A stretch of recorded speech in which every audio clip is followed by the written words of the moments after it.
This summer past, we journeyed to Prague, Czechoslovakia, to attend the International Transpersonal Conference, a meeting of philosophers, psychologists, anthropologists, writers, ecologists, and thinkers on global subjects. Throughout the conference, we were able to track down and interview some of the movers and shakers whose ideas and hopes will shape the new millennium. Prague was a fitting venue for this meeting. Poised as it is at the center of European crisis and promise, it is a metaphor for the transformation of the planet and of human psychology that must take place if we are to provide a sane future for our children.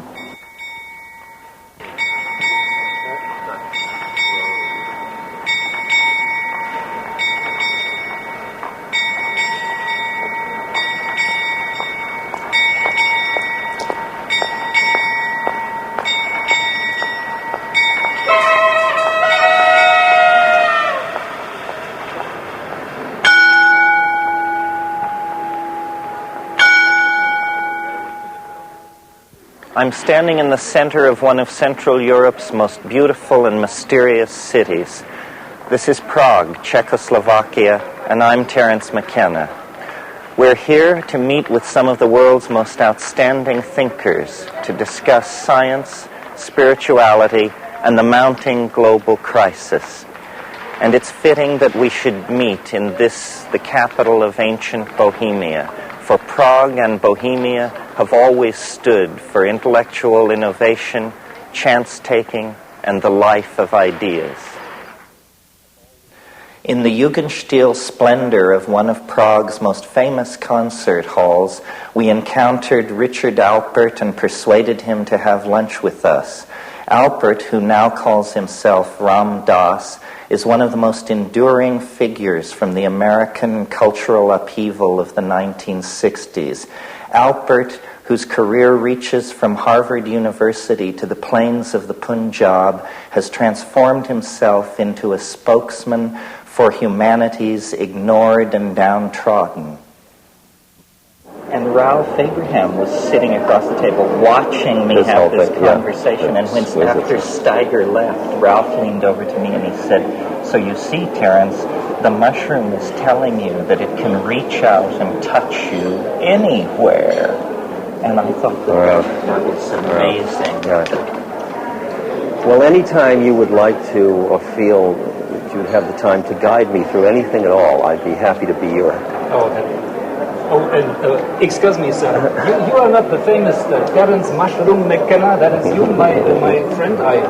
It is. I am aware of. That's him. It is. Oh, how wonderful! Yes, pleased to welcome you on our Bohemian highway. I especially bring you very good black coffee and espresso. And if you may tell me, who is the attractive elderly gentleman you brought on your side, on your companionship here? This is Mr. Dass. Oh, the MS Dass, yes. No, the Ram Dass. Oh, the CD-ROM. The CD-ROM, yes. CD-ROM Dass. The LSD LSD Dass, yes, the one, Oh, yes. wonderful. Take this, it will be thank you. Very bohemian. And this... I am so happy to be in your fair country. Oh, my country, very fair, and happy to have the LSD experience. You know, What is your name? What is your name? My name is Waiter. Waiter, how do you do, Waiter? A pleasure. Yeah, see you, Waiter. Okay. See you later. You don't think there's any... It would needs the external form of the mushroom. It would never have happened for me. I only argue from my own experience. Yeah, but you and I were both so thick in crap when it had, that's why we needed it. Well, but there are a few others out there. We didn't corner the market on being thick in crap.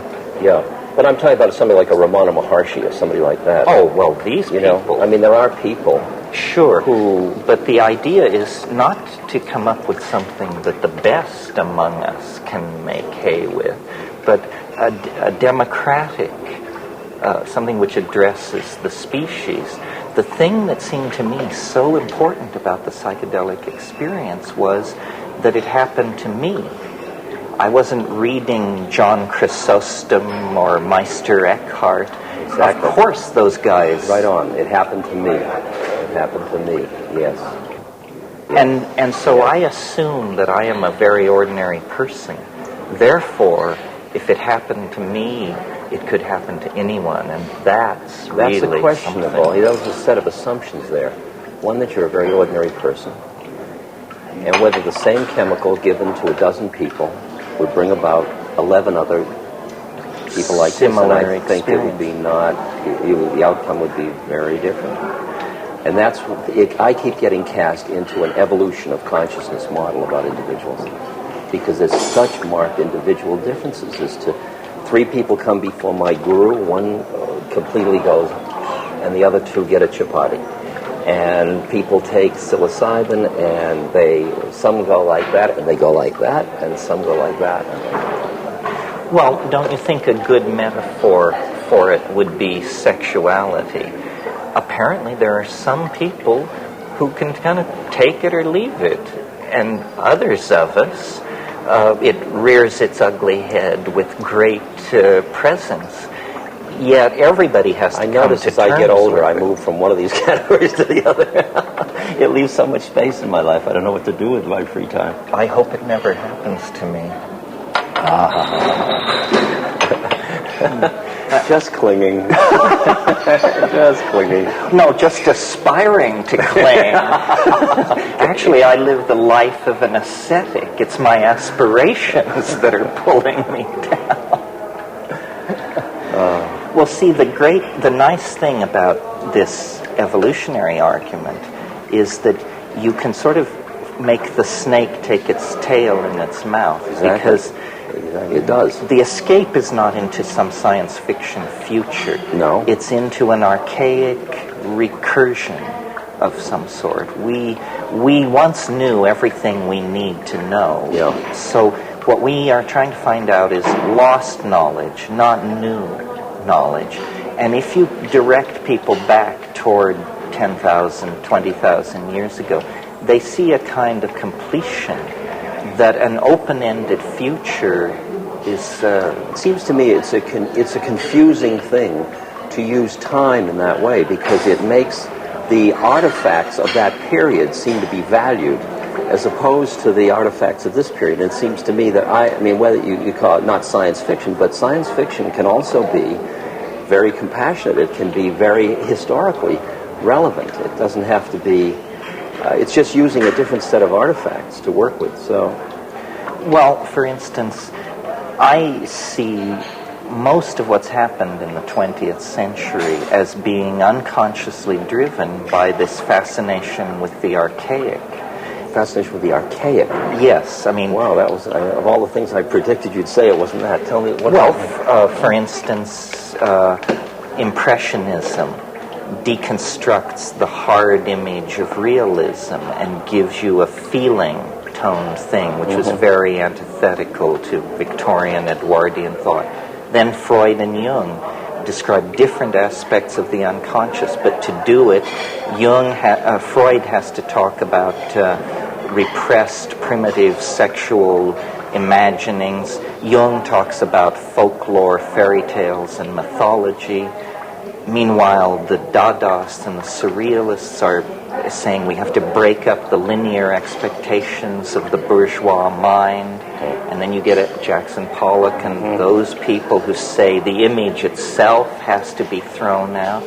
And then, to my mind, the psychedelic thing in the 60s, based on rock and roll and a boundary-dissolving psychedelic, we, almost by a random walk, are finding our way toward shamanism, tribalism, nomadism. Go beyond the isms to find out. Tell me what we're really finding. We're finding a world made out of mind rather than stuff. Great. Okay, we're finding a world made out of mind. Every time you describe which mind you find, that's just a limiting condition. I mean, if we just find the thing of mind-created stuff, live in that, then what happens? Well, I mean, there is a transcendental dimension beyond language. It's just hard as hell to talk about it. But if you live in it and talk from there, then the forms that it will manifest in become just the forms it manifests in. It's nothing more or less than that. So you mean you download the unspeakable into language and let the chips fall where they may? Well, they don't fall where they may. They fall in a perfectly harmonious pattern. Well, that's them falling where they may. Where they may, where they will. Yeah. Well, so what I'm hearing from you is you have a very strong sense of the pattern, strong enough that your necessarily limited personal viewpoint doesn't tend to get in the way. You can always push the reset to hope button, and then you hope, almost on principle. Trump has said to me, stand halfway between hope and hopelessness. I thought that was very useful. And is that... No.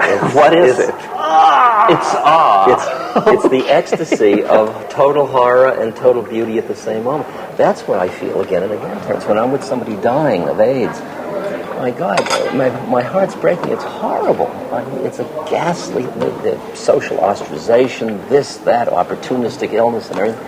And there's another part of me that's giggling. And I can hardly handle the multifrenia of it all, in the sense of the perfection of it all, and the beauty of the moment, and the horrible shit of it, you know? Well, it all is spun together. Is that because you feel confident that the self is somehow indestructible, or because you don't even ask that question? You got to watch the words indestructible, because that has a time dimension. I mean, I think that awareness is that. But for example, do you think this is the stage upon which all acts are performed, or that we move up and down stages, many levels? Oh, infinite number. Because I just look into two minds and I see two different ones. And those are all on just this one. No, I feel like I have this friend Emmanuel, you know, this spook that has no body. And Emmanuel's two lines to me were, death is absolutely safe, first thing. That's a very profound statement. And the next thing he said, it was like taking out the tight shoe. And then I said to him, Emmanuel, what am I doing here? Who made this error? What am I doing on this plane? He said, you're in school, why don't you try taking the curriculum? And the curriculum is? Life. Any life? It means the exploration of the clinging of mind within the world of projected form. So the exploring life. It's the exploring life with it's purposive in the sense of returning back into the Garden of Eden. It's a return. There is a return metaphor underlying all of it. And I'm sure you're asked this all the time, so am I. Maybe we give different answers. Do you think that this can be done without psychedelics fast enough to have an impact on the global situation?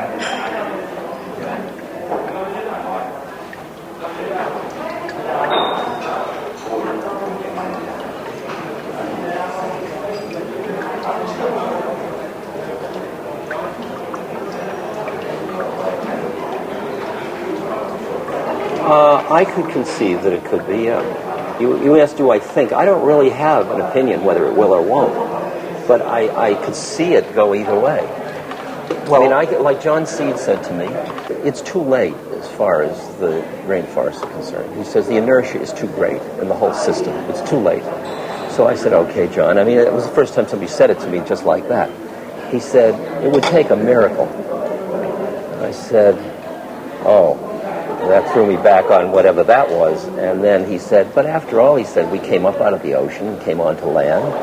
He said, we have quite a lineage of miracles. I wouldn't underestimate us. That was a nice one. Well, so my question to you is, are psychedelics a miracle? Psychedelics are a miracle, yes. They may not be the only miracle. Are they the miracle we need? I don't know that. I think they may have already done what they were to do. Really? That's interesting. I've never heard anybody I think say what is done is so much more powerful than anybody yet recognizes. See, I see that all this destruction is just the process of transformation. The question is whether we keep it together in the process of transformation. And that's why all I'm interested in doing is becoming a person and helping others become a person who, in the process of the dramatic stuff, will keep some equanimity and there's some love and some presence in that process. But that's psychedelics may play a role in that. Mm-hmm. So you're right. That comes back to your question, your statement. Well, see, my assumption in trying to think about thousands of psychedelic trips rather than just mine, what they seem to do generically is they seem to dissolve boundaries. Yes. And the ego is in the business of creating, maintaining, and defending boundaries. So I really see the psychedelics as directly intervening in the core process which is running us over the edge, which is our inability to emotionally connect with the consequences of what we're doing. If for a single moment we could feel what we're doing, we would stop. I understand. But we do It's not. interesting because you take images that all of us know of the girl running down the street naked in Cambodia, you know, or something like that. And we say that wasn't strong enough. It won the Life of the Year award, but it wasn't strong enough. It didn't stop everybody and say, holy shit, what are we doing here? You know? So what would be strong enough to do that? And you say, well, psychedelics, but it's in a one-on-one thing. I mean, we're talking major game players at this moment. Put China into your computer. You know, how do you deal with that? I mean, either you're spraying it, or it's water, or it's some other level of consciousness that does it. There is a certain level of trauma that's possible that can soften the ground.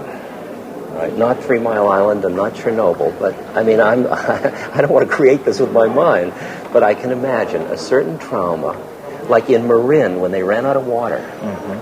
It was interesting. Suddenly, all the ego barriers and everything, and neighbors were talking who'd never even met each other. People were taking showers together. Yeah, exactly. A whole process was happening. I'm sure marriages, babies were conceived, everything, as a result of that trauma, of that denial. So a massive, significant trauma. I just got to tell you one scary image. There's a saint in India who lived up to about 1930, I think, or so. And one of his devotees said to me, one night he was sort of looking off in the distance, and he said, there'll come a time, he said, when you'll walk 5 miles, and he said, you'll sight the light from a fire of another person, and you'll be so happy to know another person exists. Quite a prediction. Isn't that quite a prediction? Yeah. It's in there. It's just in there somewhere, you know. Interesting.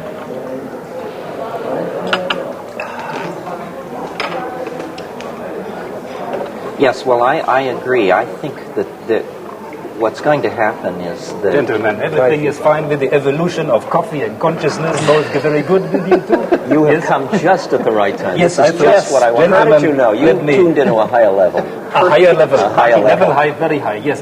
I eat Bohemian mushroom soup today, you know? We were just talking about that. Oh, yes. You like Bohemian mushroom soup? I like mushroom. Let me sprinkle liberally some water on your chalice, sir. Oh, please, that is, liberally sprinkle his chalice, for sure. Very good. I am a cellist, so it's fine if you wish to. Oh, I know you by your true name. You're Mr. Cellist, sir. Yes, very good. You also some water in your... No. I was confused. Let me put this here.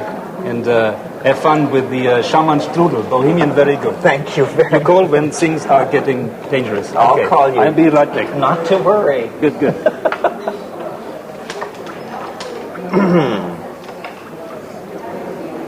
Can I ask you a personal question? You can ask me anything you'd like, Terence. It's not a personal question to you. It's a personal question from me. How do you like having the projection of special identity constantly laid on you? It's a sadhana. It's my practice. That's a good answer. Although you didn't say how you liked it.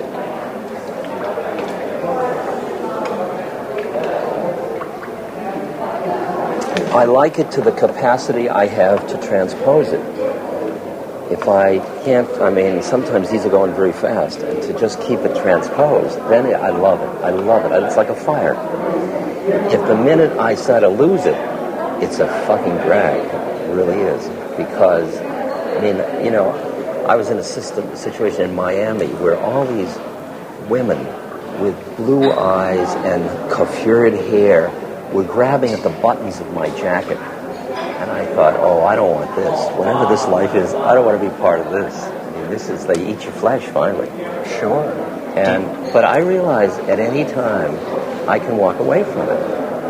And it's my, you know, I'm a free agent. So do you never get in a situation where you say, gee, I'd like to do X, but Ram Dass would never do that? My stock and trade, or my coinage, is in sharing just those predicaments publicly. See, I've turned it into, right? You've managed to, but public confession is the subtlest form of wastrelry. Of wastrelry, yes. I do it myself.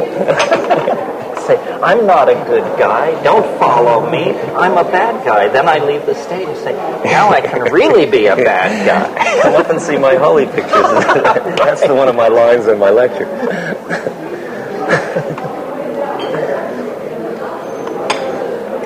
I'll tell you, I only see the stuff that would disturb me is inside myself. It has nothing to do with out there. Out there is just being what it is, and I'm responding with my own stuff. And if my stuff is my enemy, it's going to get too much for me. And if it isn't, you know, it depends on how much I can consume it, joyfully participate in it, passionately, all of it. Well, you've sort of achieved a unique synthesis. I mean, you're almost a secular holy man, because I don't care much about what you believe or who you light candles to. Basically, I think I heard you describe yourself once as a kind man. And you've gotten incredible mileage out of that because there are so few. It's far out. Right? Yeah. Yeah. I mean, this is... Well, when you talked about coming back into the boundarylessness, to me, that's the whole quality of compassion. It has that boundarylessness to it. It's that your suffering's my suffering, and your joy's my suffering, and you are me, and here we are. And if you hurt, I'm responding to your hurt, not because I'm a good guy and you're needful, just because this is suffering, and this is the response to suffering. And we're both part of the same thing. And that's the way I like to play it from. That's, to me, it's like riding a wave. It's the joy of just being part of the force of compassion in the universe. Well, when you look, you mentioned in your talk the other night, since some people think the 90s are going to be a second turn of the spiral, I observed the 60s as a spear-carrying 14-year-old. I was down in the masses. What were the mistakes that are avoidable if there's a second chance?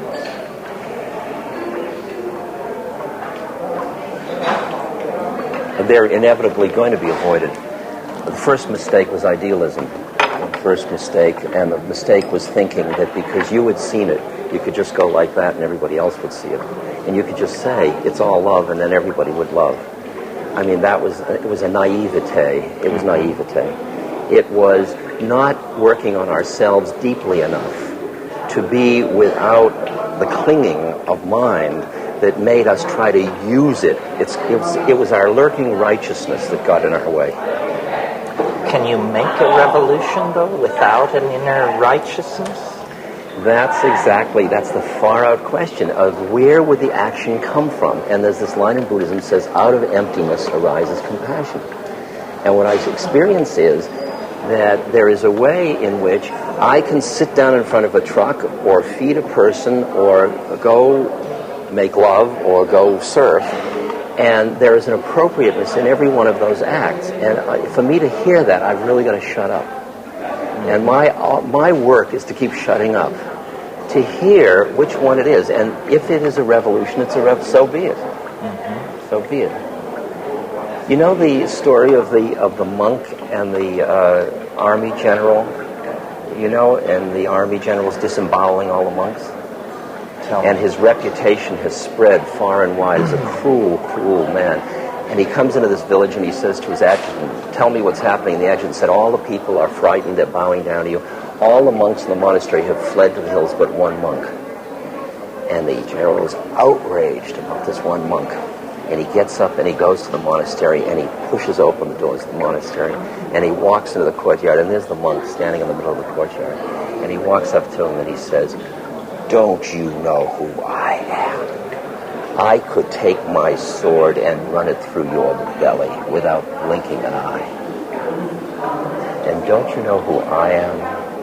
I could have your sword run through my belly without blinking an eye.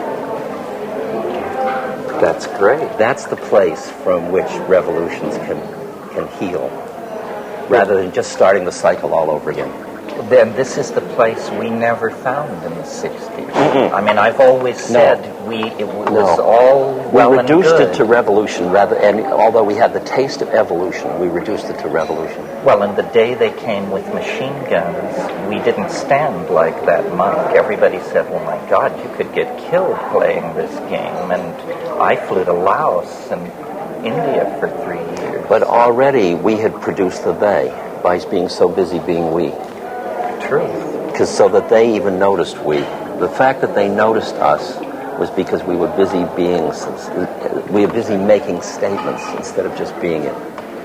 So maybe, I mean, this is just occurring to me, that being in a place like Prague, the real thing we have to learn here is how to make velvet revolutions, non-confrontational. Exactly right. Exactly right. That's why I admire Havel so much. That's why he's way up there in my, because he's a compassionate leader. He's got wisdom, not just knowledge. He is tuned. There's a quality of his heart that feels present.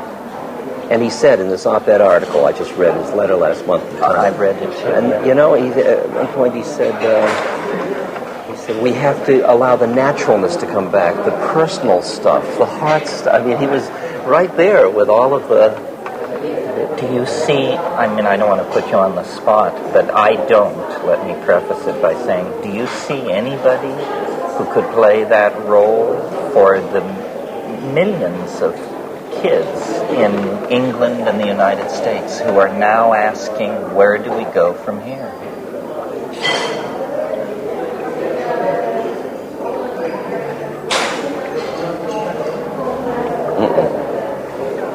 No.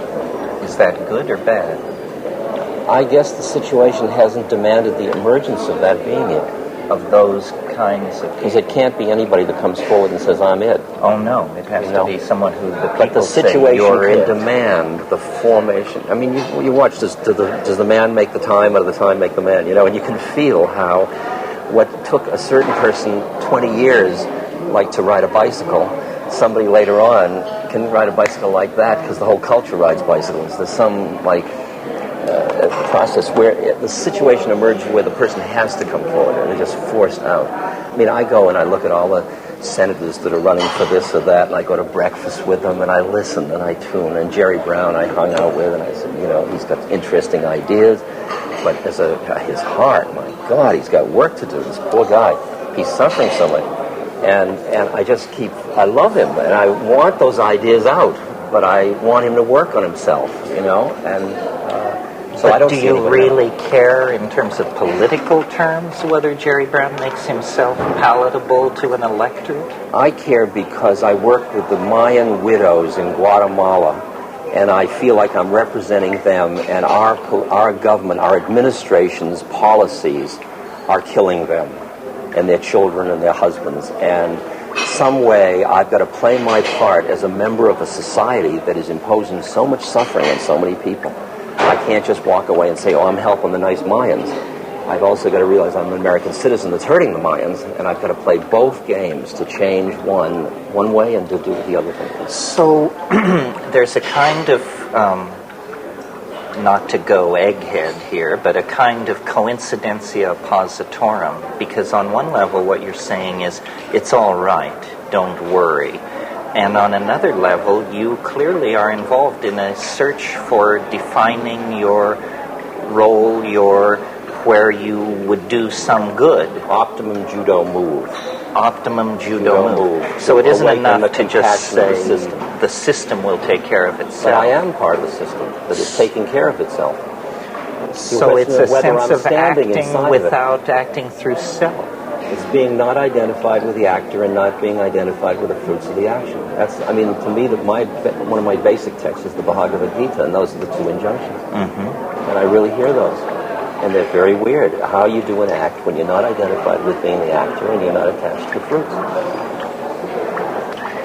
I mean, I lead this funny, continuous paradox that suffering stinks and suffering's grace. And I live with both of those all the time. Well, I think most people do, don't you think? I think most people have taken a position.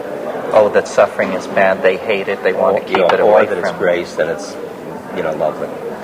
Well, and then the great masses of people never really draw the distinction, because for them suffering is like air and water. It's life. It's life. It comes with it. Life. Burying the many children you bear. That's why I found in the villages in India less suffering than I found around the middle class in America. Certainly less whining. Well, less preoccupation with what they don't have. Well, they have a philosophy of reincarnation that must sustain them. There is something else that's feeding them. Where we have a philosophy of, if you don't get it now, you never will. Exactly. We threw out in the councils of Nicaea, Trent, and Constantinople just the thing that would have healed, but we did it so that the church could have power over. Well, I think it was Friedrich Nietzsche who said there was only one Christian and they crucified him. Yes, exactly. Oh, God, that's so good. That's such a good line. Here comes... Now, have you been waiting for me? Because I'm the waiter, I need to wait. We've been looking everywhere for you, sir. Oh, I'm sorry. I've been waiting for the here and now, but that was somewhere else. Well, but can I help you here? You can help us here, and you can help us now. there. Very good. I'll help you here. I hope you enjoy my conversation. Yeah. No, I mean, do we get a check, or is this all on the house? No, I am the check. This is Prague, my sir. God is everywhere, but Czechland is here, Okay. I keep one more bottle for you in the refrigerator. Hold it in but not in the here and now. In the somewhere else, maybe later. But see you.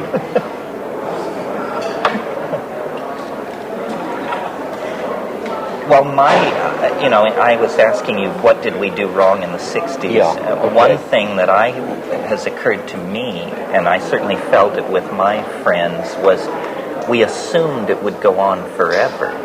We had no notion of window of opportunity. Yes. We just thought we'd blown the doors off the hinges and they would never be put back on. Yeah. To me, the most amazing transformation in my lifetime is not the revolution of the 60s, but the counter-revolution of the 70s, where they managed to put the cuckoo clock back together again, even though we'd kicked it all Did they over or didn't they? That's what I'm... see, you keep thinking there was that opportunity and it closed, and I think it happened then. And all of the 70s and 80s, and all that was this kind of reverberation to this process.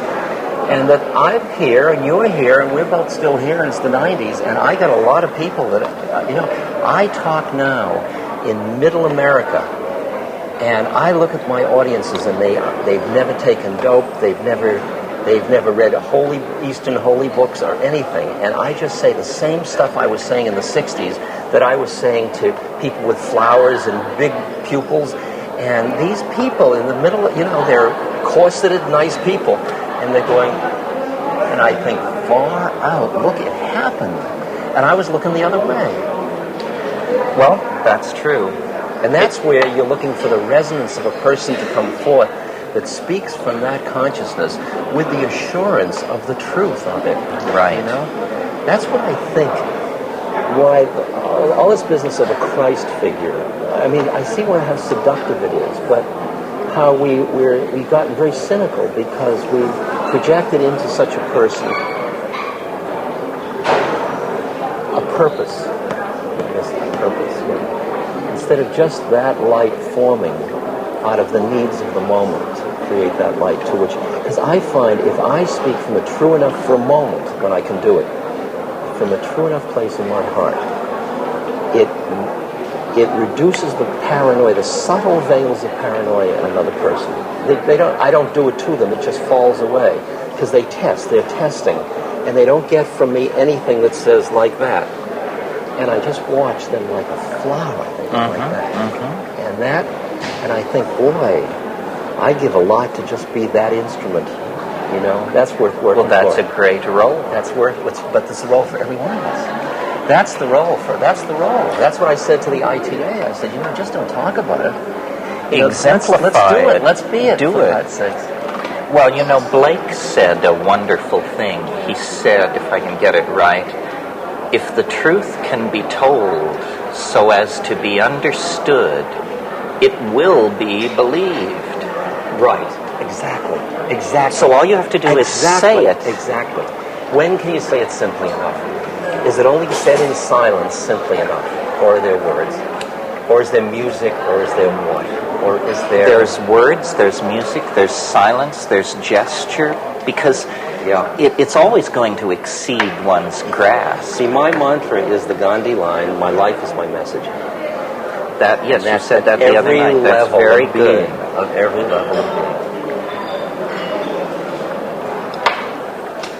I think I'm at a little lower level because I'm very aware that I have to struggle to have to say my life is my message. I would almost rather say my message is my message. Please don't look at my life because I'm a fallible human being and I'm constantly fucking up. But you see how that weakens your message.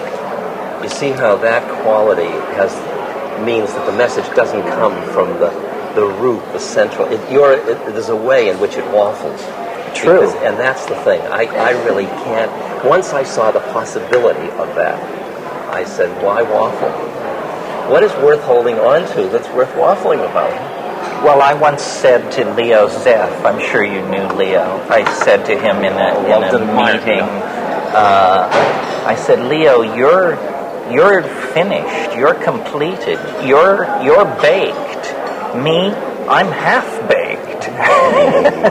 And I hope that the rest of my life will finish the baking process. You're not half-baked. That's what's interesting. I mean, when you and I talk, you and I hear each other perfectly. Truth. And so where are we hearing each other from? I mean, then we each play our game the way we play our game, and you can play your game saying I'm half-baked. That's your strategy if you choose. It's a mercurial strategy. Yes, I understand that. Here's to Mercurius.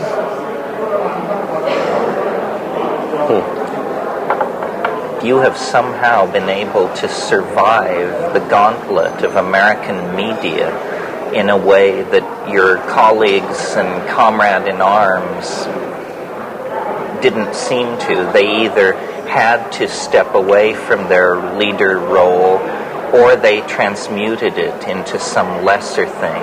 So now Allen Ginsberg is poet laureate, Tim Leary is, keeps the club scene in Los Angeles interesting. Yes. But you, in a sense, never backed down, never retooled. You were also not first among equals back in the original thing. But when all is said and done... I was always the second. In a way, it's like birds. If you stay just behind the lead bird, you don't have to do much. You're just kind of riding along on the. Well, and Ralph tells me to be third is the real good position.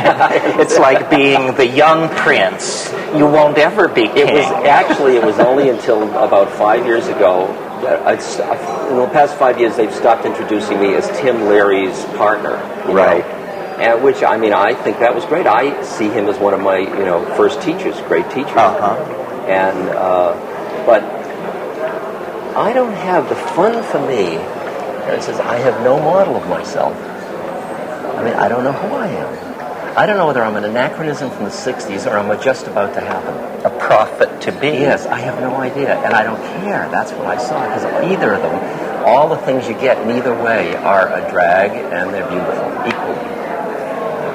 No, well, I think you're a prophet to be. I think we all are. That, we all are, yes. As Bilbo Baggins once said, the greatest adventure still lies ahead. I believe that. Yeah, I'll believe that too. When they lower my box. I do too. Exactly. Good. Exactly. Well, thanks for coming by. I'm sure you had many, many demands on you. Thank you. It was a pleasure. Good. I was afraid of you up until now. Now I'm delighted to be with you. No, don't be afraid of me. The people who are afraid of me don't know me, or they know me better than you ever will. Angela Sarian is an anthropologist and workshop leader from California who brings the unique perspective of her Basque ancestors to the formulation of a new discipline which I would call neo-shamanic anthropology. So there you have it, as the king said to Mozart. Yes. Yes, as the caterpillar on top of the mushroom said, "Who are you?" Well, so I looked over your newsletter. And it looks like sort of a neo-shamanism is the category that you are now defining in your public talks. Is that right? Yeah, I'm doing a lot of that, but mostly universals, what we all have in common, finding those basic roots, which then take us back to indigenous cultures. Archetypes? Archetypes. Especially the archetype of the warrior and the healer and the teacher and the visionary. Those are the four that the shamanic or indigenous cultures really focus upon. Well, so you're genuinely in the mainstream of the archaic revival. Never thought about it that way, Terence. Well, actually, I'm sort of subliminally plugging one of my books, which is called The Archaic Revival. But the notion is that what this whole cultural thrust of the 20th century, and especially the last 30 years, will ultimately be understood to be about, is a return to Aboriginal models. Yes. And that means especially shamanism, and to my mind, especially psychedelic shamanism. Yes. But the Renaissance went through a rebirth of classicism, probably without ever really articulating that that's what was happening. But I think this shamanic or Aboriginal ecological feminine partnership impulse is now pretty explicit. So that's what I meant. Yeah.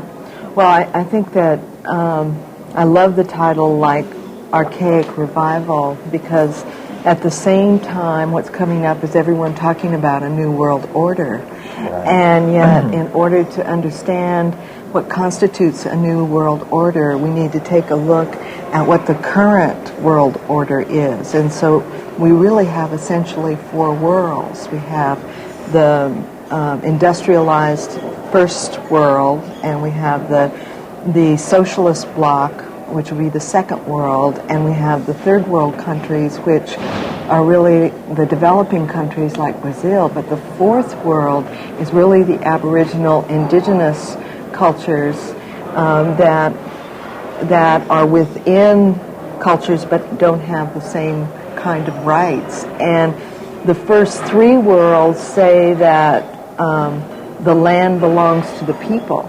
But the fourth world says that the people belong to the land. And so that people belonging to the land is really it's your archaic revival, but it's getting back to nature and owning those roots brings up that revival, which is the shift that we're going to need to make in order to do the new world order, is to get the people back to the land. Well, it's too bad that there's no place in the world where that Aboriginal position is in a governing position. Starting for the first time in the last 3 years is the establishment of the World Indigenous Council. And this summer in July is the first time that there will actually be a vote to have a seat on the United Nations where there will be representatives from each of the world indigenous peoples. And so I'm real hopeful. Really? About that. You mean every Amazonian tribe could potentially have a Yes. delegate in the UN? Yes. Or that they themselves could have a council and vote who would be their best representatives as a bioregional. Well, it always, there's some phrase in Latin, I can't remember what it is, but it means that he who does not expand his borders will have his land taken by somebody else. Yeah. And this was the theory that drove colonization in South America. All of these countries like Peru, Colombia, Ecuador, Venezuela actually encroach on a vast Aboriginal core of that continent, which should be self-governing. Yeah. And were it self-governing, it would be a tremendous... Huge force. Yeah. It's amazing that I really think that for the last 20 years there's been this whole east-west bridging, but we're really starting in the last 5 years to this north-south kind of bridging, and I really feel that that the Latin American countries, which there are 12, plus the indigenous force countries, that the northern force would be Europe, Russia, Canada, but the whole southern force is like Africa, Asia, and the Latin American countries. And so that whole force and those two forces really coming So together. even though you're a spiritual teacher, you talk global politics like I a do. State Department second string. I do. Well, I was thinking about the grandparents of the planet being the old Asian cultures and all the Pacific Rim, and then the exciting thing that's happening in Europe for the first time in history, that 11 countries are coming together to form a European coalition that it puts the child of the planet, which is like America or the United States, which is so based on a hero myth or a heroine myth and fierce independence, that for the call in the next 50 years is for Americans to learn about community, which indigenous societies and the grandparents of the planet, the old Asian cultures, and now the parents of the planet, really modeling teamwork and collaboration and community, is that America is going to need to really learn about collaboration and community and cooperation. And in order to do that, then there's going to need to be going back to what would be the archaic revival, or that beginning to shift so that there can be a new world order where that fourth world is addressed. Well, don't you think sort of what's happening is that people have a very strong local sense of place, loyalty, and then they are forming a planetary loyalty, but in a way all the levels in between are dissolving, so people don't think of themselves as Americans, they think of themselves as Northern Californians and Earthlings, sort of like that. But in a way, federal Europe, which is no longer a sure thing, because of these recent developments, goes against that. I sort of think maybe McLuhan was right, and that there is going to be a kind of electronic feudalization where many more small states will emerge, and the raison d'etre for the nation state appears to be slowly disappearing. And the states, I think the crisis that came to Marxism is coming now for the republicrat oligarchy in America. I think you're right. I think there's a terrific shift of power that's going on, that out of maybe the hierarchical types of power to people power, and I see two major forces contributing to that, which is one, the computer or the electronic, because it's people-based, individual-based, bringing the power back to the individual, and also free enterprise rather than capitalism or communism. There's that middle road coming in. So I think that when we take a look cross-culturally at the three kinds of power, or the power of presence, or the power of communication, or the power of position, the willingness to take a stand, is that it's going to be very important to see how those shifts of power really are going back to empowerment of the people. So what are you looking toward in the future, personally and globally? I've been doing a lot with taking a look at what's found that's similar in all art globally, because I feel that what humanity consistently creates in art is really reinforcing deep spiritual processes. And so what I've found is that there are 5 shapes that are found consistently in all art globally. And one is the circle, and the other is the cross, like the plus sign, the equidistant cross, and the triangle, and the square, and the spiral. And and you can see them all here in Prague, everywhere you look. I mean, in all the decor are those shapes repeated over and over and over again. So I began to look cross-culturally to see if cultures attributed the same meaning to those shapes, and found that 92% of all the cultures attribute the same meaning to the circle, which is the process of individuation, or to the cross, relatedness, and interconnection and interface, and the square, stability and foundation setting, and the... So does this imply a genetic syntax of form or something like that? I think that it's part of the archaic revival, in that there would be a deeply cellular imprinting of some kind. Well, that's what I mean by genetic. Yeah, I really do. Or the triangle being the visionary or searching, seeking, questing process, or the planning, dreaming process, and the spiral being the need for variety, or the need for change, or growth and evolution. So it's been really wonderful. It's part of a new book that's coming out called Signs of Life, and showing how those images come up in all of the continents and are also found in literature and poetry, and put all that together in one place. So do you spend much time thinking about the future? I do. What's your take on... I think that it's exciting for me to think that we're being called in the next 50 years to our own creative fire, that we all have salvation myths and we all have doomsday myths, but there's a whole body of myths in mythology that have been totally overlooked that I think we're being called to, which are creation myths.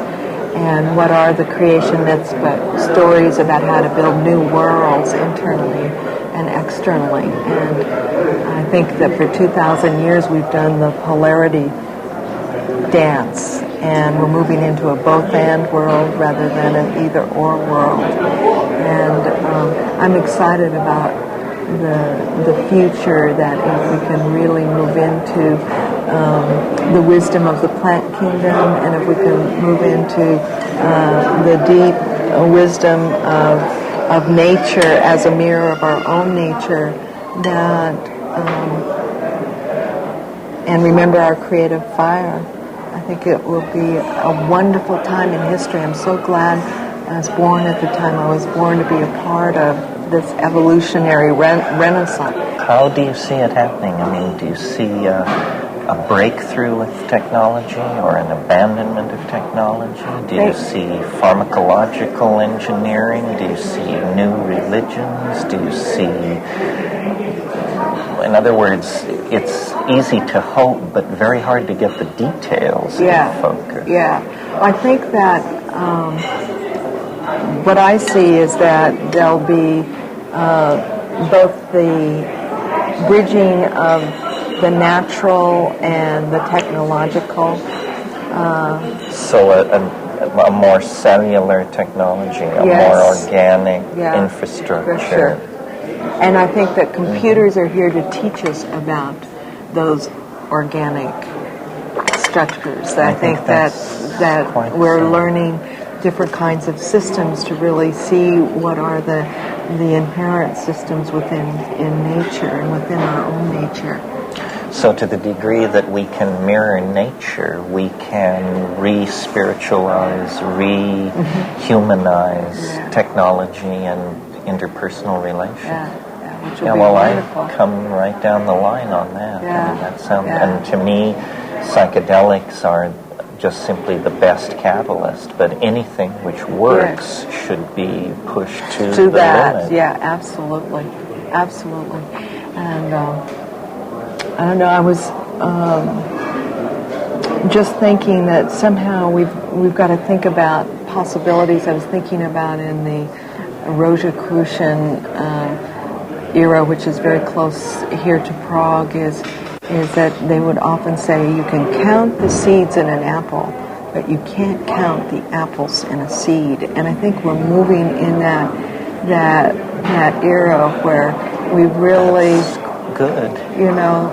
think of the possibilities and the seeds that we have been planting, or the fact that computers are teaching us about instant feedback or instant response and acknowledgement, and that the power of acknowledgement and feedback to allow organisms to grow.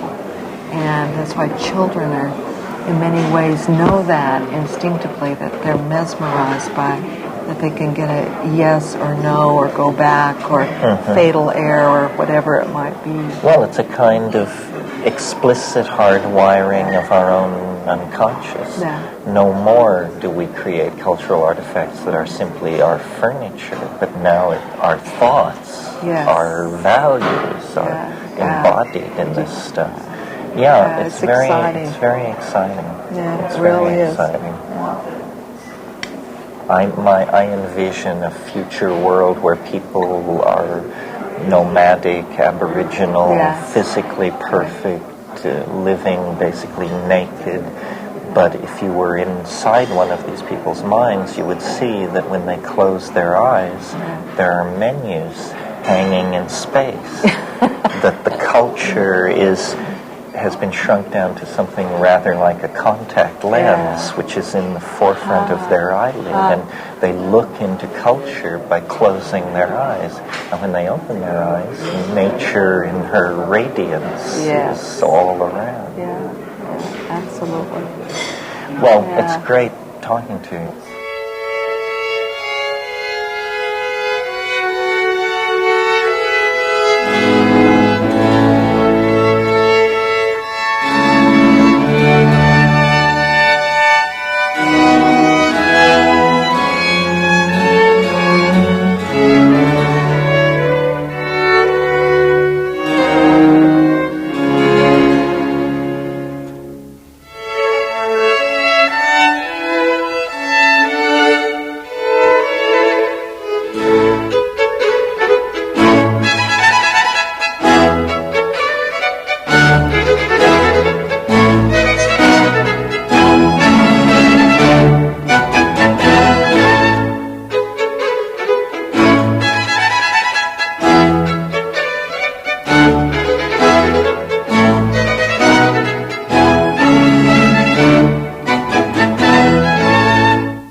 Behind me is the skyline of modern Prague.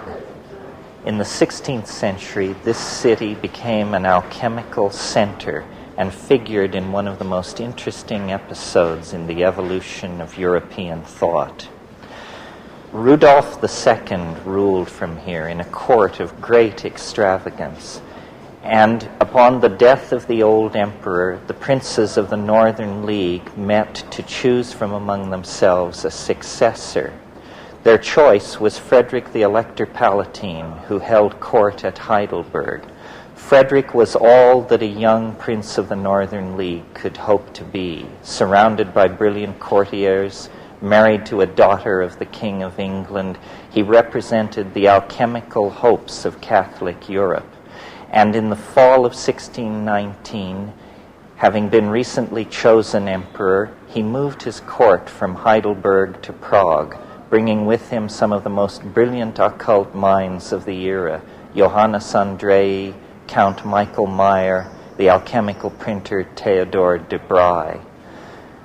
But the reign of the Winter King and Queen, as this incident is called, was not to last. But the alchemical fantasies of Frederick the Elector Palatine of Bohemia and his queen were destined to fail. For by the early spring of 1620, a local bishop had raised an army and had been joined by Habsburg troops who laid siege to Prague. And that siege, after a number of weeks, succeeded. Among those taking part in the siege was a young French soldier who had been wenching and traveling across Europe in the style of the times, René Descartes, destined to be the founder of modern scientific materialism. I like to think that perhaps Descartes actually encountered his bête noire, Michael Meyer, Prince of Alchemists, in the confused situation that prevailed when Prague fell. For Meyer was lost in the siege of Prague, never to be heard from again. It's instances like this in the history of European thought that have inspired a group of American thinkers to form the Bohemian Institute of Prague, a think tank, theater group, and video production center to be established here in Prague and to celebrate the occult and spiritual heritage of this great city, a city which, had its alchemical visions been completed, modernity would have been a far different affair. Alchemy is an ancient art, one of the magical arts associated with dyeing and the gilding of metals, and tracing its origins back to ancient Egypt. But its modern culmination is here in the city of Prague, where in the 16th century, under the patronage of the Emperor Rudolf, the great alchemists of Europe gathered and pursued their art. Including Kepler. Alchemy is more than a technique for the conversion of base metals into gold. It is the culminating metaphor in the search for a union of spirit and matter. And whether or not this union was ever achieved is as mysterious as much of the rest of this ancient city. But whatever the success of the alchemists, they provide us with a metaphor for spiritual transformation that is extraordinarily applicable in the modern era. It was for this reason that the Swiss psychologist Carl Jung made alchemical motifs as important a part of his theory of the unconscious as the contents of dreams or folklore. You see, before modern science, the separation between observer and observed was more naively understood than in our own world. And the alchemist, staring into the swirling content of his retorts and his alembics, was seeing in his own imagination not the processes of natural chemistry, but an intermingling of psychological processes and material processes in a domain of epistemic confusion that we have grown distant from. Nevertheless, the legacy of our own science is one of pollution of the earth, toxification of the oceans. Something has been lost from the Western vision of nature by the exclusion of the notion of spirit. And it's fitting that in an effort to recapture that lost something, we return to Prague, the center of European occult thinking and a beacon to any future thinking on these matters.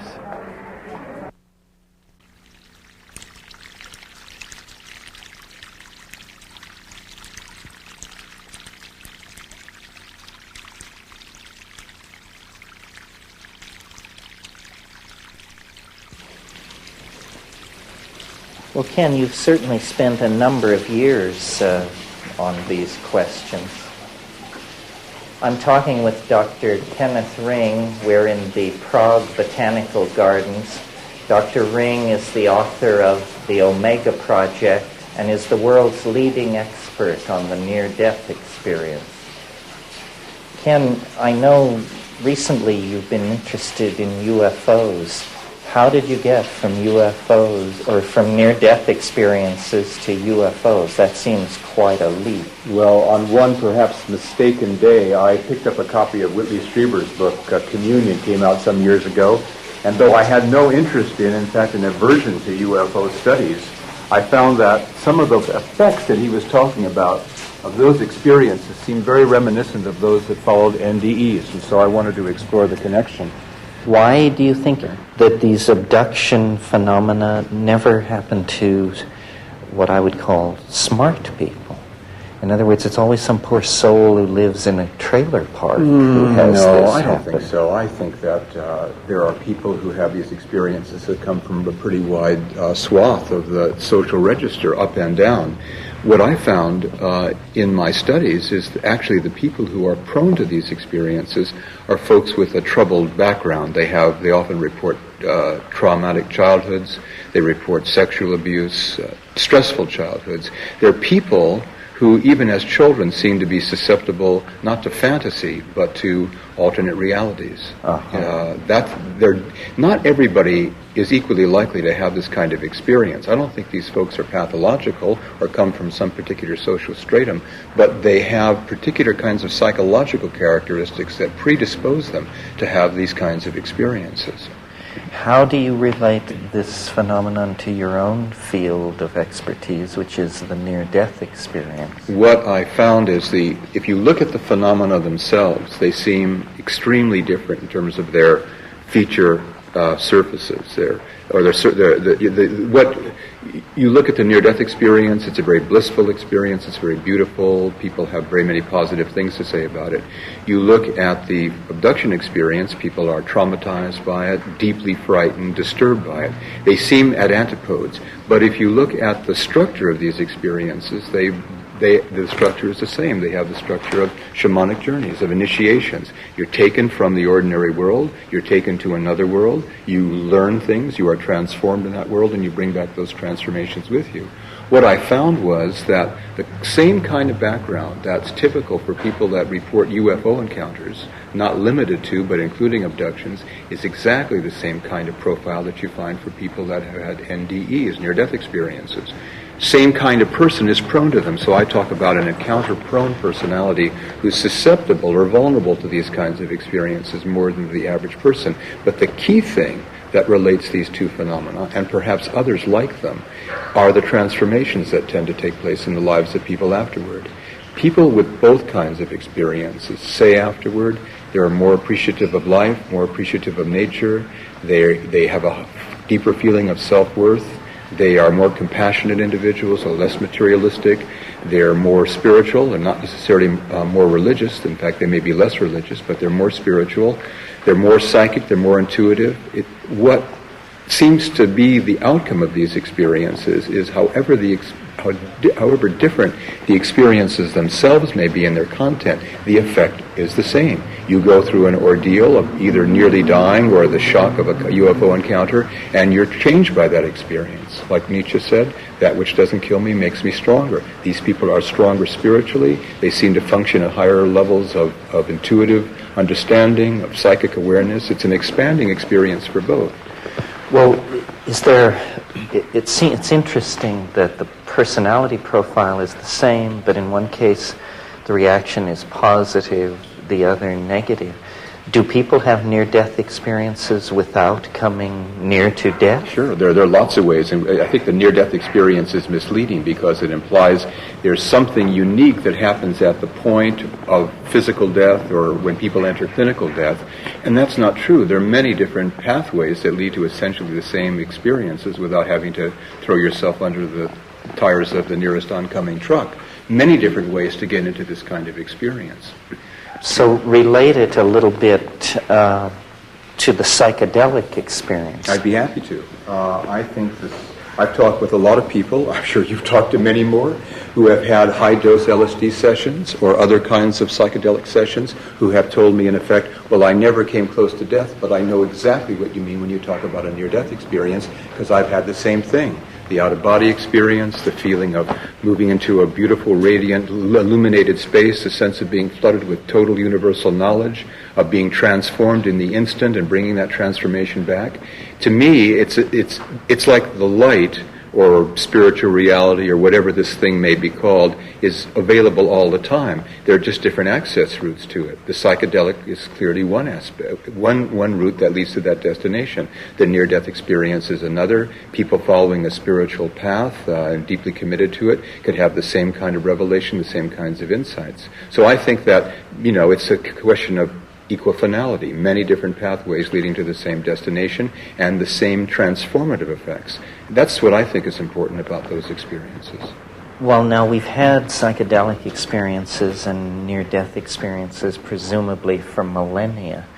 Is this abduction thing new, or are we just getting the old stuff repackaged in a funny way? Well, I think that it's related to things that have always happened to humankind. Interaction with the invisible world of spirits. Your phrase, I think, was sylphs of the air, the elementals, the fairies.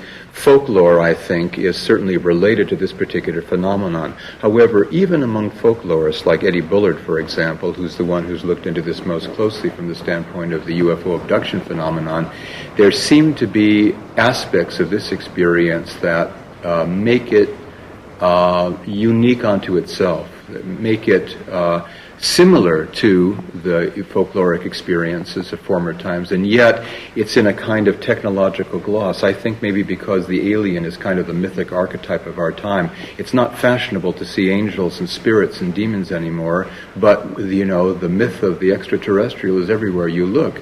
And so I think in a way this particular kind of archetype has been clothed in the imagery and the kind of space-age technology and talk and so on that's characteristic of our own time. So I think there's something unique to it and something that relates to, the folkloric experiences of former times too. Because contact between the invisible world and the physical world, that's probably as old as man is old.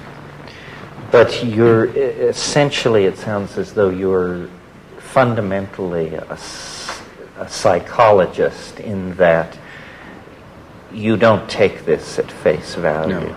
I don't take these as literal experiences of an incursion into physical space-time reality of little beings from other places that have come to do nasty things to people.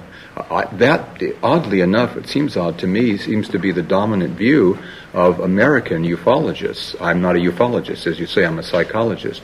In Europe, I think the interpretation is quite different. I don't take these experiences literal, but I take them as real within an alternate reality, within what Henri Corbin calls an imaginal realm. They're real enough.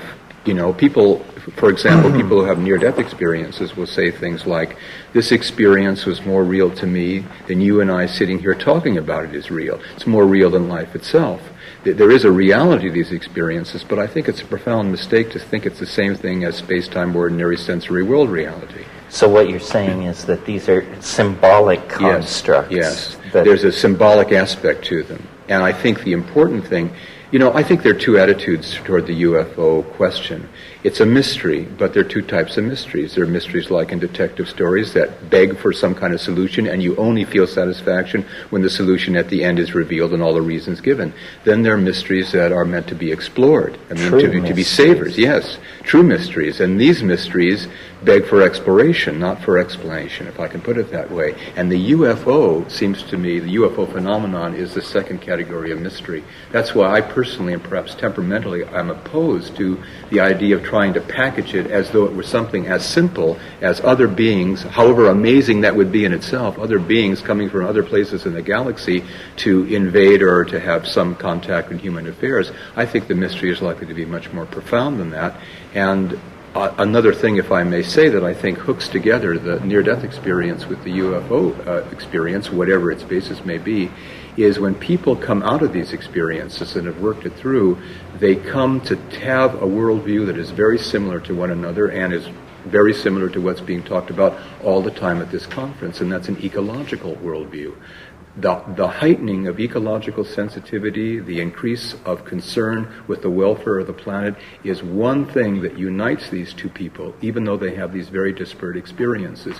What they say about what they've learned from these experiences, what the meaning of these experiences for them is, that the fate of the Earth is in our hands and we better wake up to do something about it very quick. So I see these experiences perhaps being orchestrated by, I think this is similar to your view, perhaps a planetary mind, an overmind, a mind at large, which is in some sense the expression of our deepest yearnings and perhaps our deepest fears that are feeding back these kinds of experiences in the form of kind of archetypal experiences, archetypal images, so as to impress people who might not otherwise be impressed to take the kind of action necessary to correct the direction in which the Earth is heading. So it's a kind of confoundment.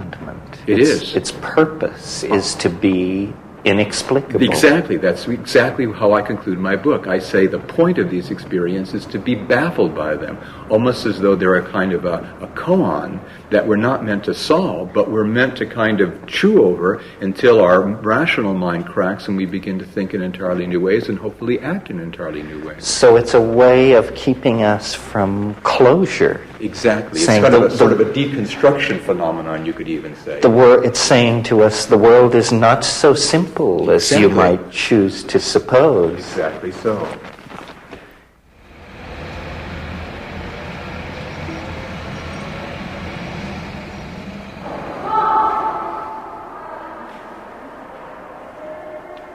We're going to be talking with Rupert Sheldrake, one of Britain's most controversial natural scientists. Sheldrake is the proponent of a theory called morphic resonance. He believes that the presence of the past actually impinges on processes in the present and the future.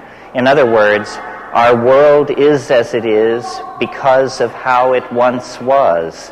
This is not a genetic theory, not a theory of natural selection, but a field theory which holds that actions and situations in the past are able, through the mere act of having happened, to shape future and present events.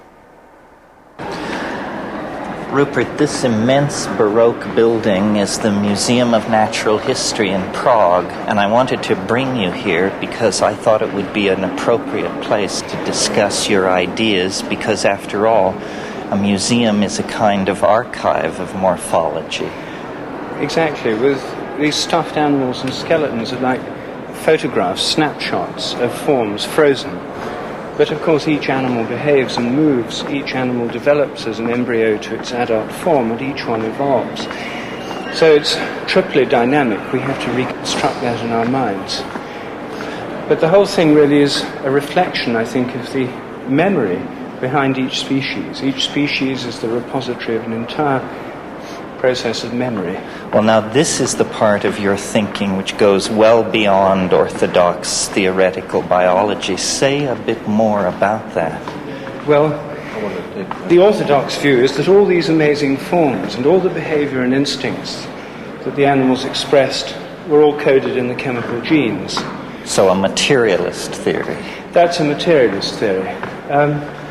I think it goes far beyond that and involves a memory of instincts, a memory of behavior, a memory of form. That is not materially based. Not materially based. A collective memory on which each species draws. So here we are in the Hall of Paleontology. This is sort of the archive of all these morphogenetic forms that have persisted through time. Can you say how your notions go beyond Darwinian and Mendelian genetics and evolutionary theory? Well, I agree with the conventional theory that there are genes, they're important in inheritance. They give each organism the chemicals it needs. But as well as that, you see, there's the morphic fields, the organizing fields of these forms. And the forms, like we see in these shapes here, are all determined by the fields. They determine the way organisms develop. These are all extinct types. And I would say that the memory is not only inherent in the species while they're alive, even after they're dead, even after they're extinct, the world is still filled with, as it were, the ghosts of extinct species, memories of species that no longer exist. So the memories of evolution are cumulative, they build up, and sometimes we see in the course of evolution extinct forms of shellfish, for example, come back again after 10, 20 million years. These are called evolutionary iterations, evolutionary repeats, and they're explained in terms of atavism, the recapturing of ancient memories. But in a sense, you're saying that after the species is extinct, but the fossil form lives on, then it is somehow a catalyst to this recursion of form. There's an entire memory built into nature. The world is, as it were, haunted by the ghosts of extinct species. Each species is influenced by all the past members of its species, but behind that, all the forms that have gone before, which is why in the course of embryonic development we see echoes of the embryonic forms of remote ancestors, the way that we developed through a fish-like stage with gill slits and so on. But in a case like that, then how is it possible for new form to emerge at all? Well, this is where novelty comes in. Well, no one can account for novelty except perhaps yourself. To say that it's blind chance, as the conventional view, tells us very little, almost nothing. It's really just simply saying novelty is unintelligible. There are different ways of thinking of it. The founders of paleontology, like Cuvier, the great fossil pioneers, the pioneers of this kind of museum, had thought that they were all reflections of Platonic archetypal forms, timeless forms. That wouldn't really explain creativity. It would simply say there were pre-existing forms that were merely manifested. Other people would think of creativity as going on as evolution proceeds. So a bird like this didn't exist at one time, then usually by a sudden jump it would appear, and then through repetition would become increasingly habitual, then become extinct, and the potential habits, the memory would persist in nature, although it wouldn't be expressed. Well, tell me this. Do you think that a person holding this point of view has a license for more optimism than people who are trying to operate in the ordinary scientific paradigm? In other words, how does this idea reflect back into the dilemma of the human world here at the brink of the third millennium? Well, several ways. Firstly, this theory leaves the nature of creativity open. It may be blind chance, but it could be anything else as well. There could be a directing intelligence. All we know is that new things appear. We don't know how they appear. Secondly, it tells us that habit is a very important principle in nature, and it makes us aware of the importance of our own habits, personal and cultural. But thirdly, the theory tells us that when new things happen, by morphic resonance they can spread around the world much more quickly than they might otherwise be able to. And this could be a ground for optimism. It means that change can happen faster than we might otherwise believe. And change, fast change, seems to be very necessary if we're to survive. So what you're saying is we don't have to rely on mechanisms like cultural diffusion or direct communication. These new concepts, new paradigms are in the air, as it were. Yes. And of course we all know about modern telecommunications, modern mass media. But morphic resonance means that new attitudes, new patterns of behavior can spread much quicker than one might otherwise have thought. Well, tell me this then. How is the theory of morphic resonance doing? Is it behaving according to its own predicted trajectory, or is it meeting unexpected resistance? It's meeting expected resistance. I see. But the idea certainly seems to be catching on. I mean, there's a sense in which this idea of a kind of habit appeals to people. You know, people, it makes sense, the idea of a collective memory. The idea that what we learn is like a kind of remembering of what others have learned is intuitively plausible to me and to many other people. And I would say certainly the idea is getting easier to explain than it was when I first thought of it. Well, I've heard it said that it very elegantly and neatly solves problems which are insoluble by any other means in biology. Could you just name a couple of these areas where it makes clarity out of chaos? Well, there are many. One is the development of form in embryos, the way that a bird like this could grow from an egg. And how any organism develops from an egg is a great mystery. And the idea of morphogenetic fields, form-shaping fields, is the basis of the whole theory. That's what I started from. And so it helps to explain the problem of form. It helps to explain the inheritance of instincts as well, how new patterns of behavior develop and spread. So these are two of the areas that it helps. So is it the non-material presupposition that makes it so difficult for orthodox science to accept this into its canon? Yes, it's the idea of a kind of non-material memory on which each member of the species draws and in turn to which it contributes. It's very like Jung's idea of the collective unconscious. This is an idea that's in one form familiar to people already.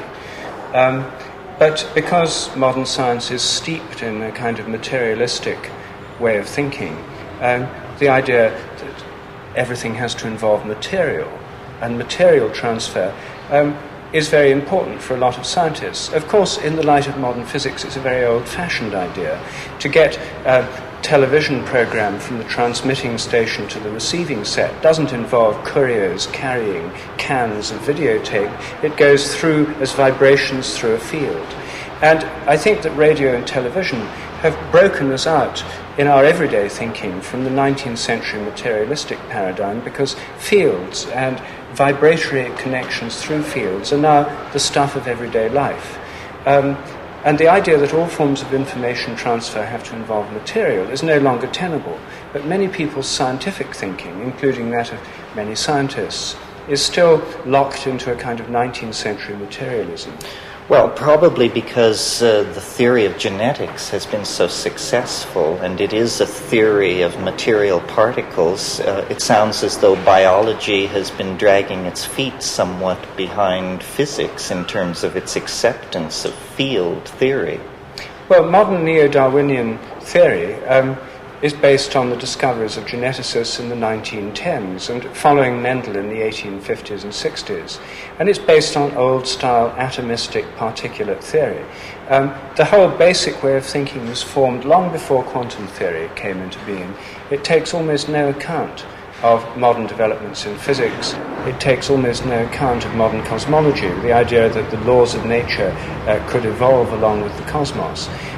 It's locked into an earlier form of classical physics.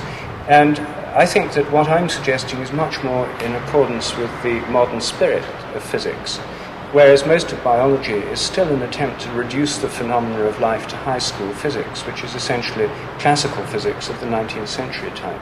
Well, essentially you're attempting to go beyond reductionism, yes, it sounds. I think so. And what are your expectations for success? In other words, are there experimental strategies which are supporting this point of view, or is it largely theory? Where do you stand with it? Well, experiments are going on in the realm of morphic resonance, principally in the realm of behavior at the moment, animal behavior, human behavior. But the theory applies to crystals as well as to plants and animals. And chemical tests are some of the most potentially exciting. I'm doing some work on crystal forms and crystal phenomena. The main experiments there in the human realm, so far they've been very encouraging. They suggest that people can learn more quickly what others have already learned. And that's also the area where the theory could be most immediately applied, for example, in education. Well, the theory seems to imply that its own correctness depends largely on its being heard and repeated. Well, the theory implies that the more it's heard and repeated, the easier it will be for people to get to grasp the theory, to understand it. Yes, that's true. And so it seems to be. So it seems to be. So it seems to be.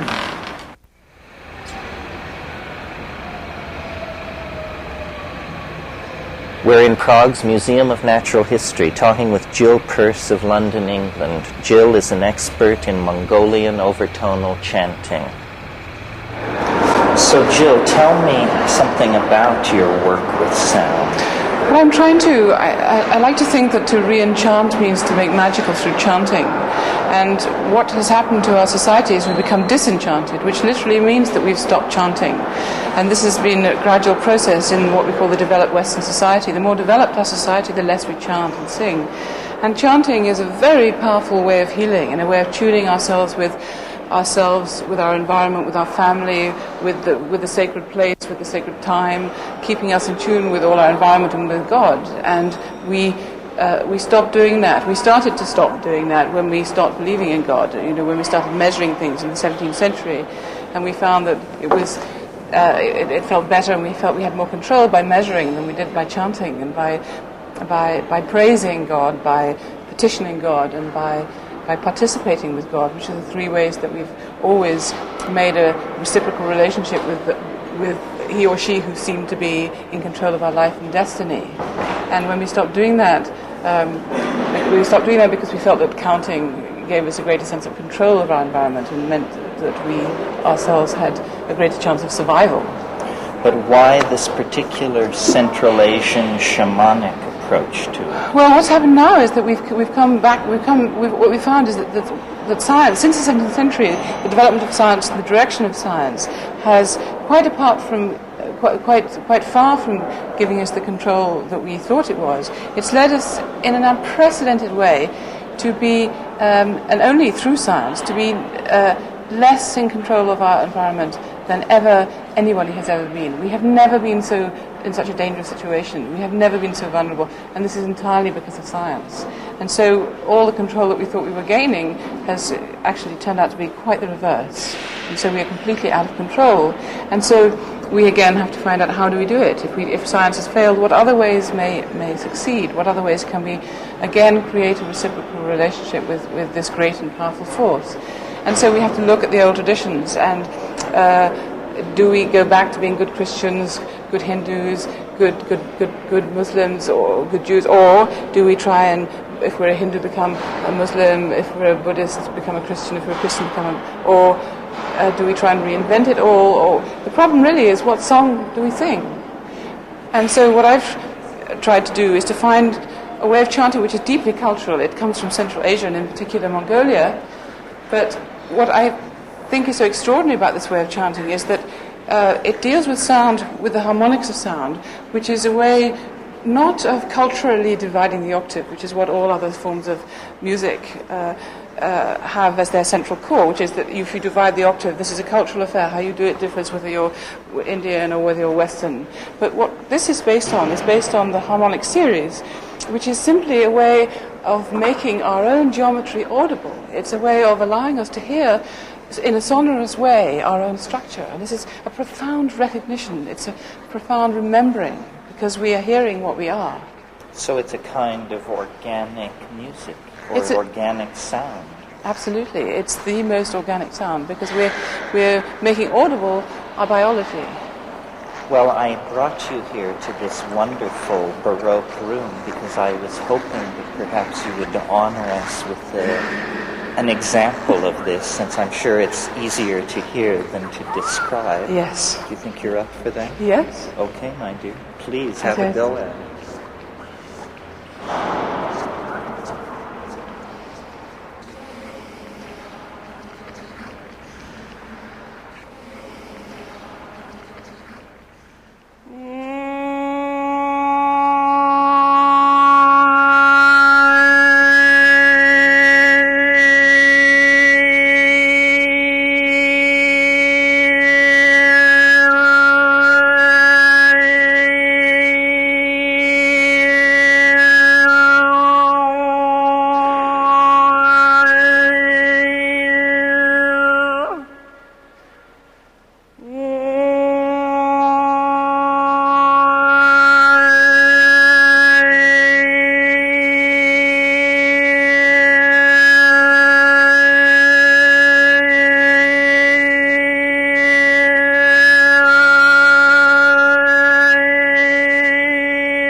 David White, a transplanted Yorkshireman, lives in Washington State, USA.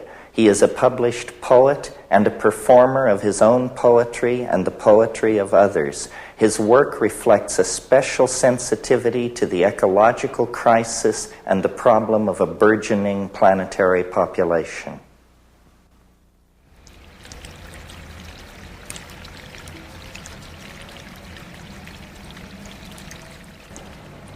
You mentioned this concept, the ecological imagination. Yes. So obviously this is sort of the distillate for you of Yes. some of your thinking. Yes. So say something about it. What is it exactly? Well, it's an imagination where the image itself has many different realities constellated within it.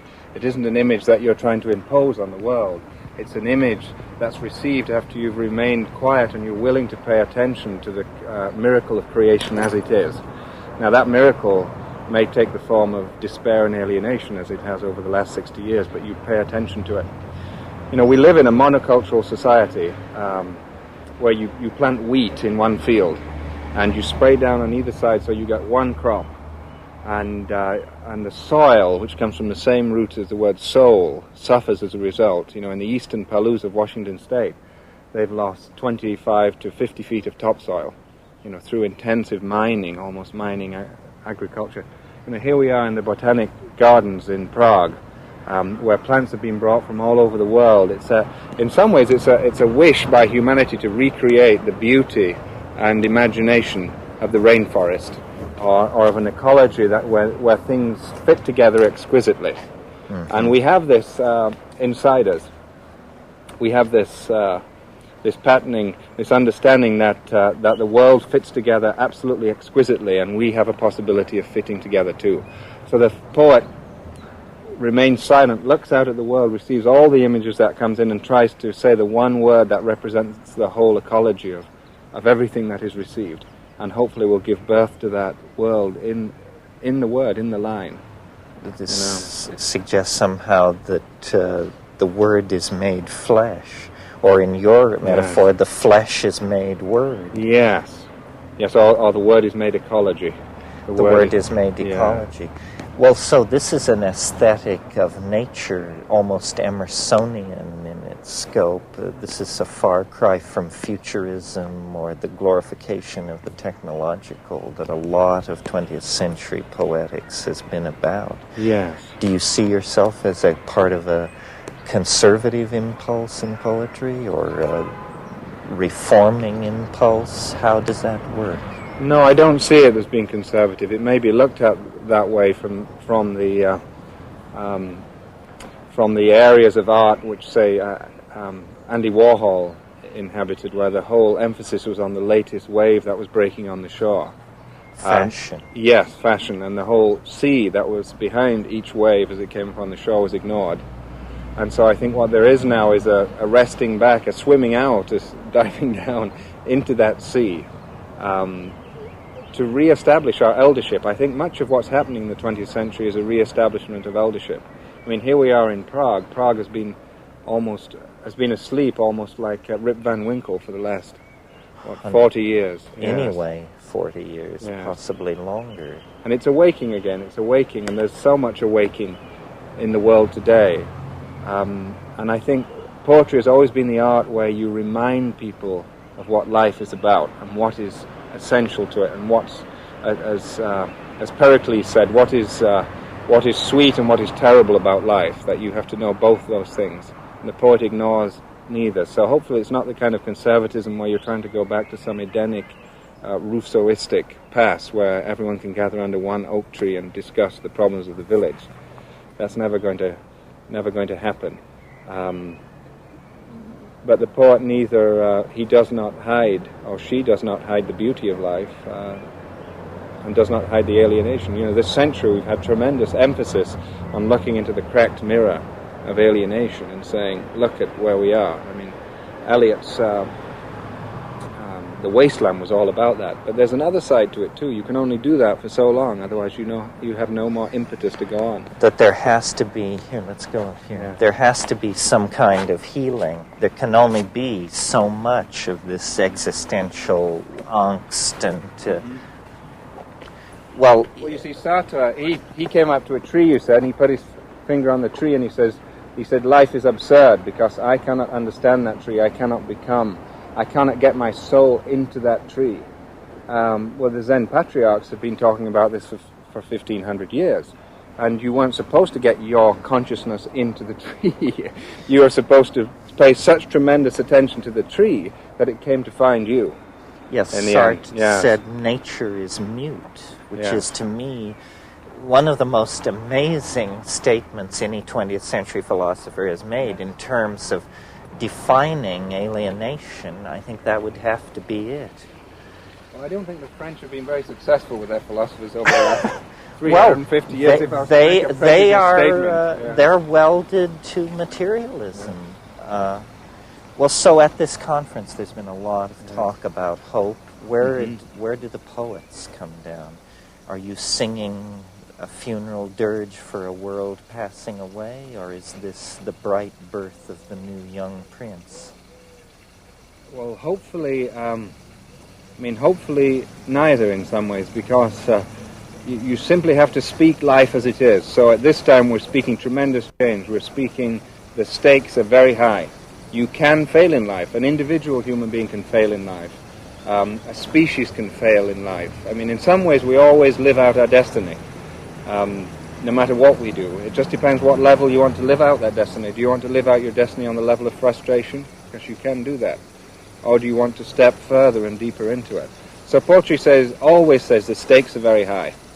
And it relies on the fact that life itself is magnificent. You speak about the magnificence of life, not in a Pollyannish sense, or in a sense in which you're going to ignore all the difficulties and terrible beauties of life, but in the sense that it's magnificent because you can fail at it.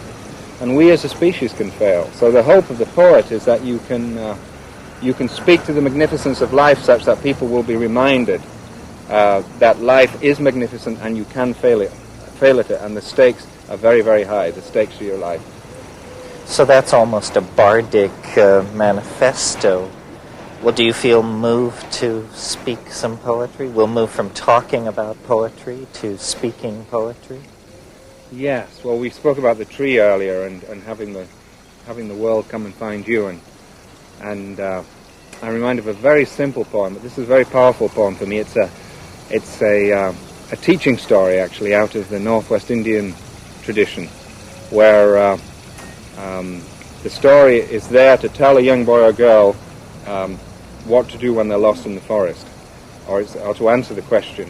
When the young boy or girl asks the question, what do I do when I'm lost in the forest? The elder tells this story. It's been rendered into marvelous modern English by David Wagoner, who has the chair of poetry at the University of Washington in the Northwest United States. And it's a very simple poem called Lost. And here it says, take the burden off your shoulders, basically, this story. And he says, the young boy or girl says to the elder, what do I do when I'm lost in the forest? And the elder says, stand still. The trees ahead and bushes beside you are not lost. Stand still. The trees ahead and bushes beside you are not lost. Wherever you are is called here. And you must treat it as a powerful stranger, must ask permission to know it and be known. Listen, listen, the forest breathes. It whispers, I have made this place around you. If you leave it, you may come back again saying, here. Saying, here. If you leave it, you may come back again saying, here. No two trees are the same to raven. No two branches are the same to wren. If what a tree or a branch does is lost on you, then you are surely lost. If what a tree or a branch does is lost on you, then you are surely lost. Stand still. The forest knows where you are. You must let it find you. Alexander Shulgin, Sasha to his friends, is nothing less than the godfather of psychopharmacology, an expert on the cyclicized phenylethylamines, that is, psychoactive compounds useful in the emotional recovery of traumatic events.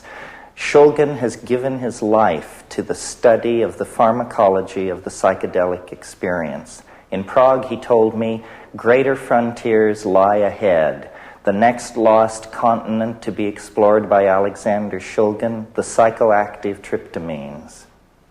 Sasha suggested that I join him for a stroll among the graves of the cemetery of the Jewish ghetto of Prague, Europe's oldest ghetto. There, walking among the stones, we reminisced and speculated about the history and the future of psychopharmacology. What do you make of your Russian colleagues here? I'm fascinated by what he's doing, and I'm intrigued by his ability to get out what he is doing into the West, because the status of a physician in Russia is not what we have come to respect in the West. You're talking about Yevgeny Krupinski. Yes. I imagine you don't view ketamine with... Well, how do you view ketamine? It's an anesthetic, and it's a dissociative thing, and it puts me out of body. It's very dissociative. It puts me out of mind. You're away, and I, frankly, with a full bladder, like being here. And you suddenly realize that someone has a full bladder, and at only one intellectual level you realize it's you. Yes. No, it's so seriously disassociated me that I felt it was a great victory when I finally realized that this was a drug. For a long time I couldn't figure out what it was or who was even asking the question. They kept calling it vitamin K, which is a fascinating euphemism for allowing to have some semblance of a food additive for a dietary supplement. But well, I had the interesting pleasure of being back at a big company in the East the day they had bought the rights to distribute ketamine. And I informed them, you do realize that ketamine is being made by Park Davis and shipped off to Mexico, and it's imported in liter bottles, all with a percentage of preservative, and it comes right back into California in the trunk of the car. And they were shocked. They did not know there was any abuse whatsoever. Never could have conceived of human abuse. About 20 years ago, there's a class of compounds called quincuclidines. And for about 3 or 4 years, I just noticed that there's no publishing in the Russian literature whatsoever on the area of quincuclidines. Then all of a sudden, the Russian literature started publishing. And then we went into a sort of a gap. And then quincuclidine benzylate, which is one of the most potent of the anticholinergics, was suddenly revealed that the Russians were working on it as a chemical warfare agent. And then we were working on it as a defense against their chemical warfare agent. And it's active 10, 20 micrograms. 10, 20 micrograms? It makes you really wonky. It's like atropine. Delusion, confusion. But they design these fantastic bombs that they can explode and send out millions of little hypodermic needles. And so they don't have to worry about wind blowing it downwind or upwind. So it's essentially a chemical cluster bomb. Cluster bomb, but with little hypodermic needles. Yeah, elegant. So that's probably in the inventory. It's already in the inventory. Well, someone mentioned to me that you had expressed interest now that you felt you had sort of done the work you wanted to do with cyclicized phenylethylamines and that you were going back to looking at tryptamine. Very much so. That's the other side of the coin. It's as rich and unexplored areas of phenethylamines were 20 years ago. So are you going to illuminate it for us? Oh, absolutely. I've already made the T-butyl methyl, isopropyl methyl is well known, but the secondary butyl methyl is not known. They're all active by smoking. And what are they? Could you, in a blind test, pick one out from another, or are they sort of? I don't know yet. I doubt it somehow. I think they're all going to be fast, impactful, and all very much like DMT. Duration-wise, or presentation-wise? Probably perhaps a little bit more potent. A little bit more potent? Because DMT is not that all-fired potent. It takes, 10, 20, 50, no more, 50, 100 milligrams. 50 to 70 and some days we're getting into maybe at 30, 20 and 30 milligrams, but not active orally. You have to get up to a certain degree of shrubbery on the nitrogen to get oral activity. And how many of these compounds do you imagine there are that are At simple casually variants? you can make 30, 40, 50.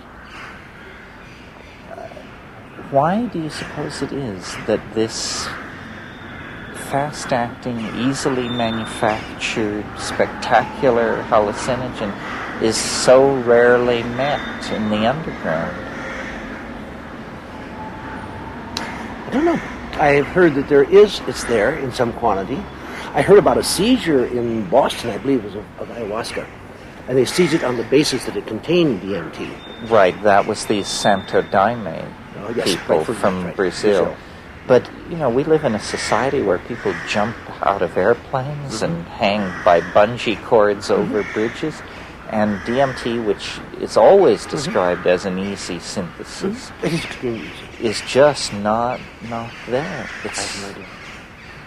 It violates one of these economic laws, basic laws, Gresham or Graham or somebody. Something that I've always wanted to ask you, which is, unlike me, you seem remarkably resistant to what I call the implications. I mean, how can you just do these things over and over again and not be nutty as a fruitcake? So? Well, are you? I think I relaxed in the event. But unlike me, you don't feel the need to rave about that aspect of it. Not particularly. I'd rather quietly stay half in the closet and continue doing what I'm doing. But you've probably seen more uncharted internal landscape than half of mankind put together. I mean, that would not be an immodest claim. They're a little bit charted now. Well, yeah. A very little bit. Very little, that's right. But the seeds are there to be used by anyone else. That's the reason for the book, just to get it all recorded into a documented form. But it always puzzles me. I mean, I think Hoffman and Wasson, and certainly to some degree Schultes, to some degree you, everybody says, well, I'm just a humble botanist, or I'm just a hard-working workbench chemist. Nobody wants to actually say, this must be very, very important. Because it's so uniquely beyond ordinary expectation. Yes, but the importance is going to take a long time to realize. What you can't build without the tools, and you have to have the tools, and these are the tools that allow the building to be done. I'm not a builder. I'm a tool maker. And that's probably one of the reasons I've not described a lot of landscapes. Others will see them differently. If we could compare it to the invention of the telescope, probably within 50 years of the invention of the telescope, the major solar system new paradigms were put in place. This seems very elusive. It seems hard for us to go beyond simply saying it exists, it's really far out, and then we sort of fall silent. What do you think about that? I think the silence is in part imposed upon us by a very unsympathetic authority body. And maybe it's just as well. Because that way a lot of work can be done and sort of recorded for posterity. And the time the pendulums swing, they will swing back. And the time will come when this work will be used. Research will be done with these tools that will be great. Well, obviously you believe in it strongly. What would you say to a critic who said, what's so great about this? Are you and your friends in any significant way different from the rest of humanity? No. And I don't see why it would be critical. I'm not offending him. I can see no way in which I'm offending him. I'm quietly doing my little alchemist thing at home. But you really must think that it does make a difference. I think it does. I think it will. It will. I don't think it does now. So we really are cursed with being pioneers. Yeah. It's not so bad. No, it's not so bad. It has a nice I mean, they'll hang your picture in the main hall years hence and say, these were giants. I would rather have my picture hanging in the main hall than me hanging in the main Well, hall. some people manage both. That's and you may end up that way, too. Oh, well, it's a short, happy life, but it's kind of neat. Well, but this is your territory, too. What's your feeling? Do you feel that that's a fair... I think that I have always, from the very first psychedelic experience, had the uncanny intuition that, yes, this has been around for 50,000 years, but it's somehow going to be critically important in our lifetime, that we will need it for something.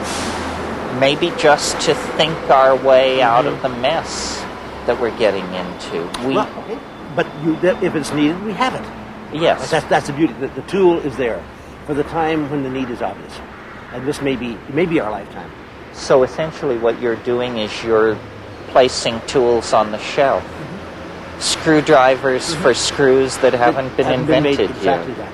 Except it's a good tool. Its use will depend upon someone who has that particular view of need. Well, it's a wonderful thing. Where do you hope to be in 10 years or so with all of this? Probably starting on a third book.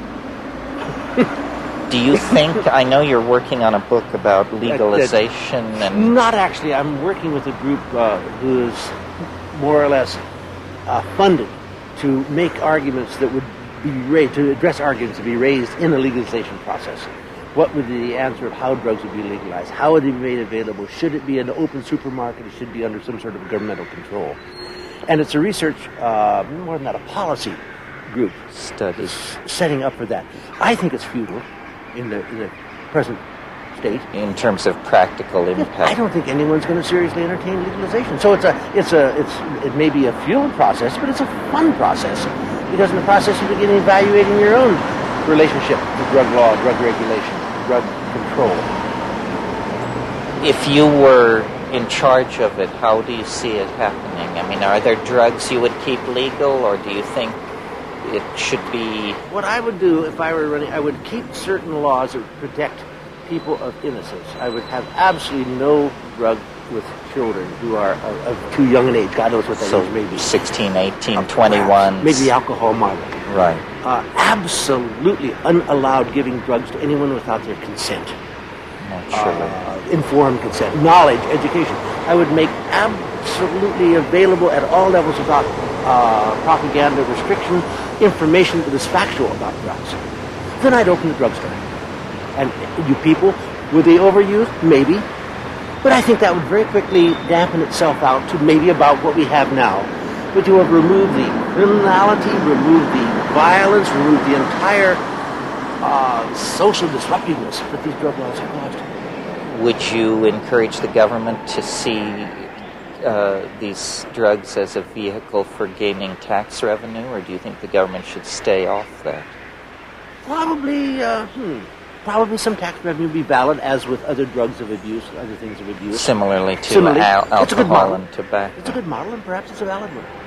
Well, that's pretty much what I suggested in my book, but I agree with you that it's easy to sit down and come up with a fine plan, overcoming the political hurdles of an American... Many people have too much to benefit on the laws being what they are, and even becoming more intense. And until you change that motivation, that reward... Yes, well, the most cynical and the most naive people in America are keeping the drug problem going. The most cynical by dealing and importing drugs, and the most naive through the kind of Christian terror of... Look at the monstrous industries that have been built up with it.